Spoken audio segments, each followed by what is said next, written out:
Thank you very much. I'm here because this is an anniversary, and what we're celebrating is what we, the people, this community, has brought not only to the Monterey Bay area, but to the state of California, to the nation, and to the world.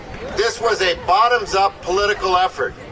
National Marine Sanctuaries were just an idea in federal law that could be created if a community wanted to create it. And we seized that opportunity when we were forced with the decision of whether we wanted to sell the resources out here for oil exploration or whether we wanted to design a research entity called a National Marine Sanctuary where we could indeed preserve and protect and learn about what that ocean has to offer. And we chose, as a society here, as a group of people, that we would pursue that route, and in that we would be able to design a sanctuary that would prohibit offshore oil and gas leasing. And that is why we're here to thank you, the people, for helping us who are in elective office to do that. I also want to take this anniversary because as we reflect on what we've created, not only the world's largest marine sanctuary, there's protection zones in Australia that are larger, but as far as the federal United States program, this is the largest sanctuary in the program. It is one of the most diverse in the sense of what it has to preserve out there. History and shipwrecks, the Grand Canyon of the ocean on the Pacific coast, more flora and fauna than found anywhere else in any ocean in the world.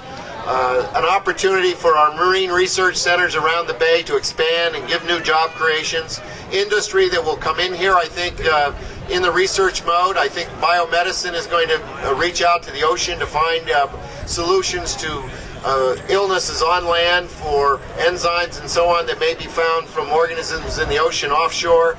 So we have recreated essentially a new frontier, as I used to call it, it's the Kennedy Space Center of the ocean. With this area, the drop-off of how we're going to access into the ocean and use the ocean to live in a sound management structure so that we can learn as the world gets bigger and more complicated how we live compatibly with the environment rather than trying to conquer the environment.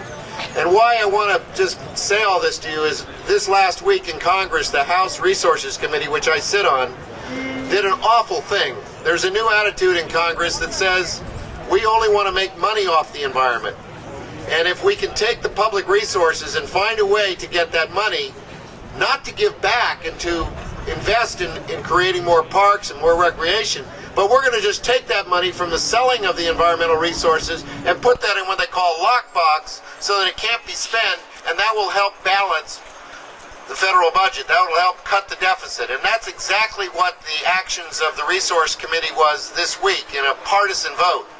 And really what it did, when you're going to see this bill on the floor and it's going to be debated like mad, and unfortunately the votes are to pass it, hopefully the Senate won't take the same action. But if you look at that bill carefully, what we did in Congress this week, what the conservative leadership did, was to sell the forest.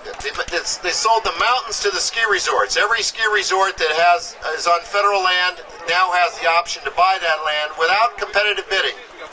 They then sold the rivers to the power companies. They sold the Arctic National Refuge to the oil companies to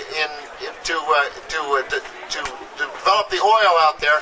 And the billions of dollars that are going to be gotten from that sale can't be used for any environmental purposes. They turned around and gave mining companies easier access to federal lands for mining purposes at less cost. It went on even to allow the Indian lands in this country to be opened up for gambling. And so what you're seeing is a wholesale sale of the environment. And fortunately, what we've done here is we've done an ounce of prevention. We did that 3 years ago, and we're celebrating that today. The battle isn't over, but we've got to find ways in which we can develop long-range planning ability to protect land so that they won't all be consumed, won't all be cut down, won't all be dug up, won't all be commercialized, because we want the generations of the children that are here today, their children, their grandchildren, their great-grandchildren, to be able to enjoy the resources in this coastline that we have been fortunate to have. I want to thank you for helping begin the ability to do that. And I want to encourage you to participate in the process so that it can't be taken away from you. And that process, more than anything else, is the cheapest process in America. It's called registering to vote, and on election day, it's voting. Those two things can make a big, big difference. 1996 is an election year. You need to protect what we've created here today, and we can do that through the political process. Thank you for making that political process. Bring it to us, and hopefully we'll work together to preserve it for our children. Thank you very much.